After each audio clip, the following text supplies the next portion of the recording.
Olá, gente, boa noite. Sejam bem-vindos aqui à nossa quinta aula particular. Hoje o nosso tema vai ser união intercelular e com a matriz extracelular. O que é que eu quero que vocês saibam antes da gente entrar aqui no assunto? Aquela nossa velha introdução, né? Lembra que eu falei para vocês, sempre voltando à nossa primeira aula, nossa introdução de biologia, que eu falei que as células eucariontes elas evoluíram tanto que elas começaram a se tornar meio que dependentes uma das outras. Então, a minha célula ela não funciona mais como um organismo isolado. Ela começa a ter interações. Dentre essas interações, muitas delas vão ser determinadas ali, principalmente por estruturas que vão estar na nossa membrana plasmática, que é aquela, né, aquela coberta externa que a gente tem aqui, ó, bem desenhadinho da nossa célula, essa estrutura mais externa, essa camadinha externa. Nossas células, quando elas começam a interagir, elas vão usar essa estrutura para se comunicar, vão usar essa estrutura para se manter unidas. Então, hoje a aula é focada nisso. Como que essas células se unem? O que que acontece? Como é que elas vão ali ter a conversa e a interação que elas precisam ter? Bom, aqui a introdução, só para lembrar, né, que agora nossas células elas se multiplicaram muito, as minhas células eucariontes se multiplicaram para gerar organismos complexos. E além delas se multiplicarem, além de eu ter várias células ali interagindo, a gente também vai ter alguns conteúdos que vão estar ali ocupando esses espaços onde eu não vou ter células. Então, a primeira coisa que eu preciso entender, a minha célula ela vai estar associada com outros elementos. Podem ser proteínas, podem ser líquidos. E esses elementos eles vão formar o que a gente chama de matriz extracelular. Por isso que a gente tem esse nomezinho extracelular, ou seja, o que eu tenho além da célula formando ali meu corpo. Lembrem que quando eu pego células com funções parecidas, e eu começo a organizar essas minhas células, eu tenho a formação de um tecido. Então, isso nada mais é do que quando a biologia ela sai daquela individualidade e ela começa a estudar um pouquinho da histologia, ela começa ali a flertar um pouquinho com esses conteúdos iniciais da histologia. Então, a interação entre células é o que vai estar sendo determinado hoje aqui na nossa aula, certo? Então, é bom a gente saber que os organismos multicelulares são constituídos não apenas por células, claro, mas também por elementos intercelulares, ou seja, todas aquelas nossas proteínas, os nossos líquidos, tudo que a gente já imagina e já citou um pouquinho.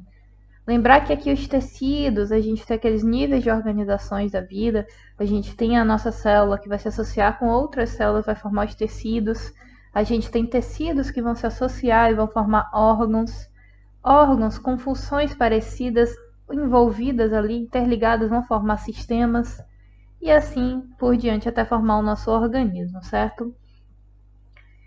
Então, isso tudo vai resultar de associações de diferentes tipos de células e matrizes extracelulares. Então, o tipo de célula que eu tenho, o tipo de matriz que eu tenho, vai determinando a função.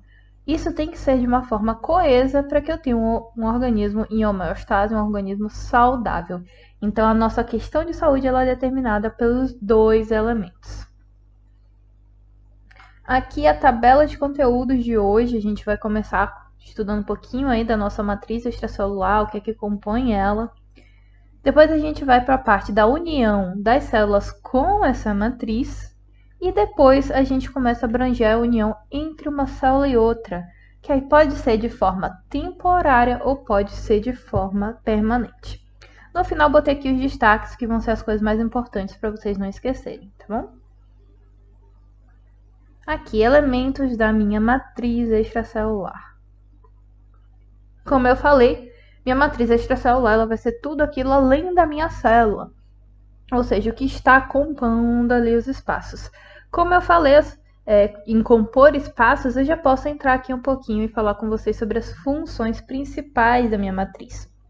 Entre elas, a gente vai ter justamente preencher os espaços, conferir aos tecidos resistência, compressão e estiramento, Ou seja, se vem uma força de fora, eu preciso ter ali uma matriz que consiga chegar e neutralizar essa minha força, tá bom?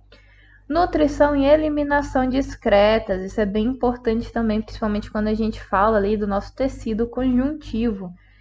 O tecido conjuntivo frouxo ou laxo em espanhol, ele vai ser o que vai permitir a passagem de substâncias. Então, tanto voltado à nutrição, podia estar passando ali algum nutriente ou oxigênio mesmo, e a eliminação discretas, ou seja, os frutos do meu metabolismo celular, eles vão estar passando por essa minha matriz extracelular para serem eliminados. Além disso, a gente vai proporcionar pontos fixos de ancoragem, ou seja, eu vou ter uma rede ali de apoio para poder fixar as minhas estruturas no lugar que elas precisam estar. Ele também vai ser um veículo de migração celular. Olha esse tópico aqui, ele é bem importante para a imunologia. Porque a minha migração celular, quando eu falo disso, eu falo principalmente dos meus leucócitos, que são as minhas células do sistema imune. Então, como é que eles vão chegar? E, por exemplo, eles vão combater uma bactéria. E para eles fazerem isso, eles precisam ir para uma região que a gente chama de sítio de infecção. Então, eles precisam sair, por exemplo, sei lá, da corrente sanguínea e ir para um tecido específico que está sendo infectado. Então, como que ele vai fazer isso? Ele vai ter esse meu veículo de migração celular, que é a minha matriz extracelular, para ajudá-lo. Então, é mega importante. E veículo de sinalização intercelular, ou seja, quando uma célula ela precisa mandar uma mensagem para outra célula ali, ela vai utilizar a minha matriz extracelular, seja jogando algum produto químico, metabólico ali para poder conversar. O que é importante vocês saberem, muito, muito importante, que a minha matriz extracelular está dividida em dois tipos de componentes.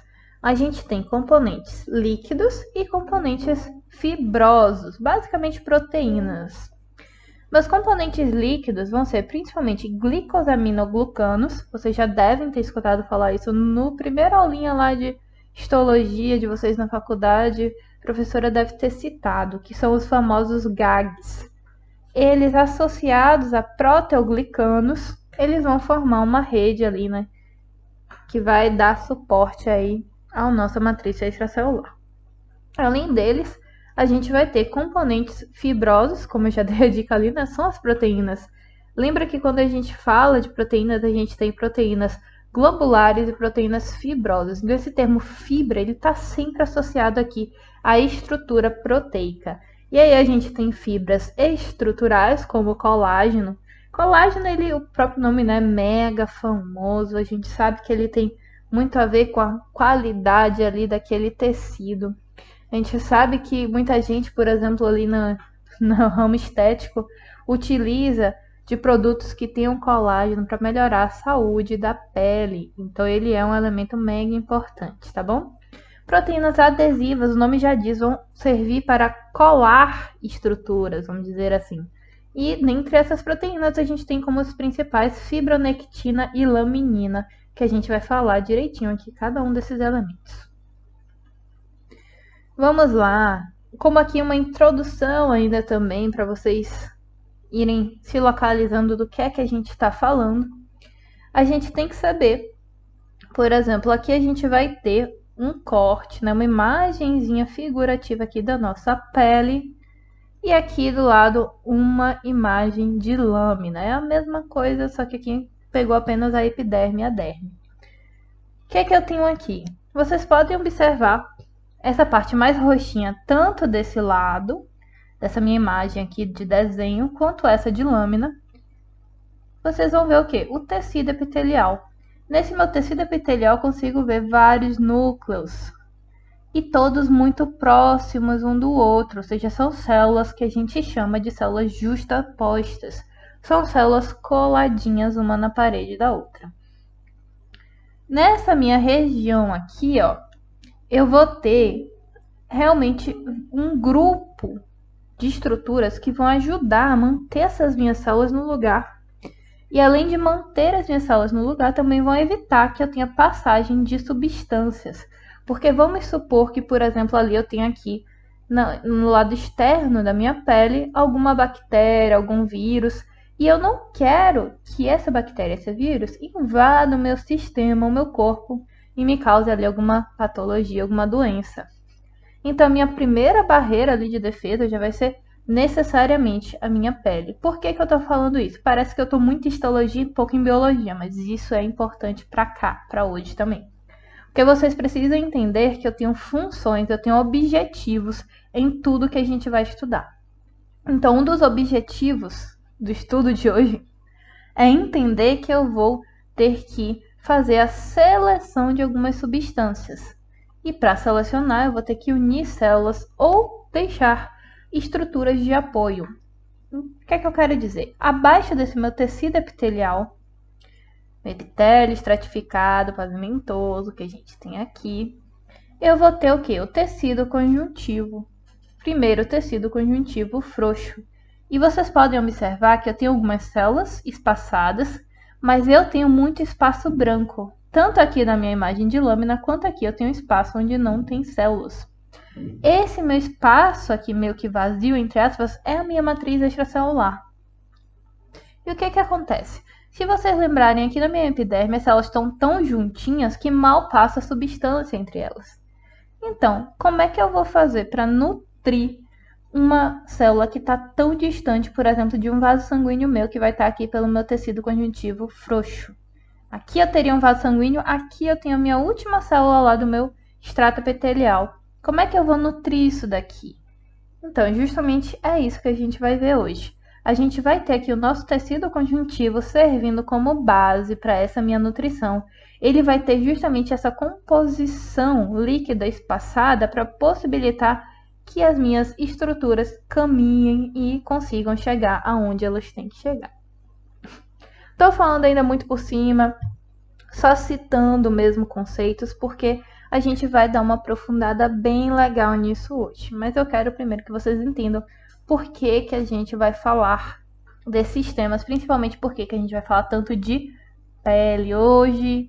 Esse tecido aqui, essa minha epiderme, ela vai estar marcante. Eu vou estar indo e voltando nela, tá bom? Então, só para vocês lembrarem como é que tá organizado aqui, lembrar que a gente tem a nossa epiderme e embaixo a nossa derme de tecido conjuntivo, porque eu vou estar voltando para isso daqui. Vamos lá.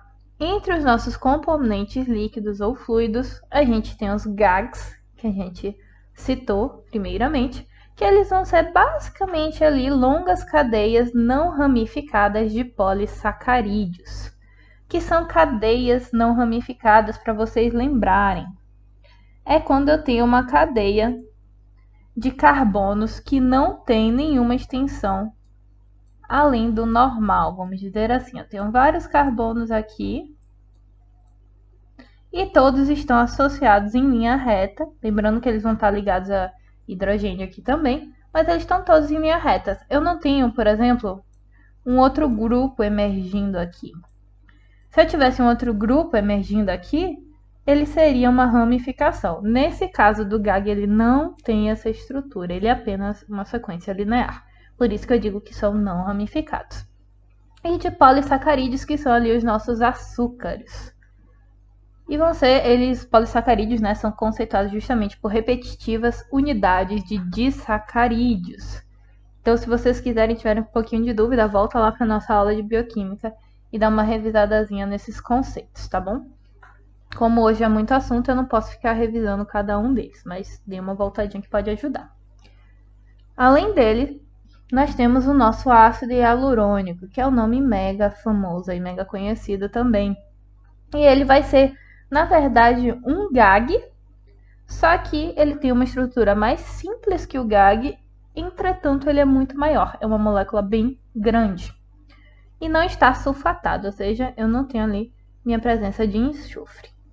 Ele vai possuir propriedades hidratantes e estimulantes de colágeno. Isso é legal saber também, tá bom? Então, quando a gente vai justamente fazer ali algumas aplicações, voltando à nossa indústria, né, de estética, a gente tem a importância do ácido hialurônico justamente porque ele vai ajudar ali a produção de colágeno. Vai ajudar, consequentemente, na vitalidade ali da nossa pele. Esse ácido hialurônico, ele é mega importante onde? Em líquido sinovial. O que é líquido sinovial? Ele é aquele líquido que está contido ali nas nossas articulações. Então, lembrem que articulações de grande movimento, eu vou ter uma cápsula articular, uma cápsula articular, e essa cápsula, para ela ter esse movimento tão grande do jeito que ela precisa, ela vai ter um líquido que vai ajudar a sua movimentação. E esse líquido a gente chama de sinóvia, ou seja, líquido sinovial. Ácido hialurônico, pensamos então em articulação. E em humor vítreo, que é um dos líquidos que vão estar ali presentes no nosso olho, certo? O que é legal saber, esse meu ácido hialurônico, ele é muito ácido, como o próprio nome já diz. O PCSzinho aqui, ó, infiltrado, não existe. Ele é muito ácido. Como ele é muito ácido, ele vai acabar atraindo íons sódio. Então, esses meus íons aqui, eles vão agregar turgidez à membrana. Então, começou a chegar o meu sódio e a minha membrana vai ficando um pouquinho mais rígida. Então, ele ajuda nisso daí, porque às vezes eu preciso de uma estrutura realmente ali de proteção, uma estrutura mais densa, por exemplo, ali a gente falando do nosso tecido conjuntivo denso. Lembra que tem denso e tem frouxo. Então, no denso eu vou precisar um pouquinho mais de sódio do que o normal. Além disso, é legal vocês saberem que as cadeias aqui dos nossos GAGs, junto a proteoglicanos, vão formar enormes complexos de polímeros na matriz extracelular.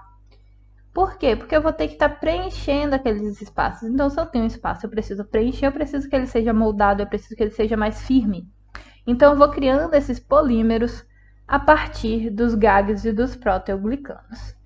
Outra informação importante é que o agrecano, isso estava lá no livro destacadinho, por isso que eu trouxe, que o agrecano ele vai ser o principal proteoglicano da cartilagem. Não vou me aprofundar além disso, mas como estava citado, às vezes é legal uma observação para vocês botarem no caderninho de vocês, só para vocês saberem, caso chegue na prova e tenha esse nome assim solto e vocês achem, nossa, que é isso? Ele vai ser então um dos componentes ali da nossa matriz extracelular, principalmente na cartilagem, beleza? Aqui do lado tem uma imagem de um desses polímeros grandões que a gente citou. E o que é que eu quero que vocês observem? Lembra que eu falei que o ácido hialurônico ele é simples, porém ele é muito grande? Então aqui no começo, aqui dentro, já dá para ver esse tubinho azul, que é justamente o meu ácido hialurônico. Associado a ele, eu tenho várias proteínas e eu tenho os meus GAGs menores. Mas aí eu tenho, por exemplo, aqui, ó, essa minha associação é o que vai dar ali a minha firmeza, vai começar a estruturar a minha matriz extracelular. Então, o que acontece? Esses meus GAGs, eles se combinam entre si, ou seja, um associa o outro, também se associa com proteínas, até formar o que a gente chama de proteoglicanos. Então, na verdade, os proteoglicanos, eles são nada mais do que uma associação entre minhas proteínas e os meus açúcares. Lembre que o GAG, ele é um açúcar. Então, eu pego, lembra que sempre lembra ali glicose, açúcar? Então, meu GAG, ele é um desses fatores, ele é um desses elementos. Então, associei um açúcar com uma proteína, eu tenho como consequência um proteoglicano. Então, isso daqui seria um polímero enorme de proteoglicano, também associado ao nosso ácido hialurônico. E aí, eles vão estar ali conformando minha matriz extracelular, beleza? Então, ele é tão grande que só para vocês terem ideia, aqui eu já também botei essa informação.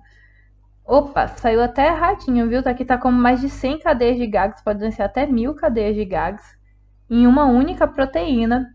E ocasionalmente vários desses proteoglicanos se unem a uma molécula de ácido hialurônico, dando origem a esses agregados que a gente está vendo aqui, ou seja,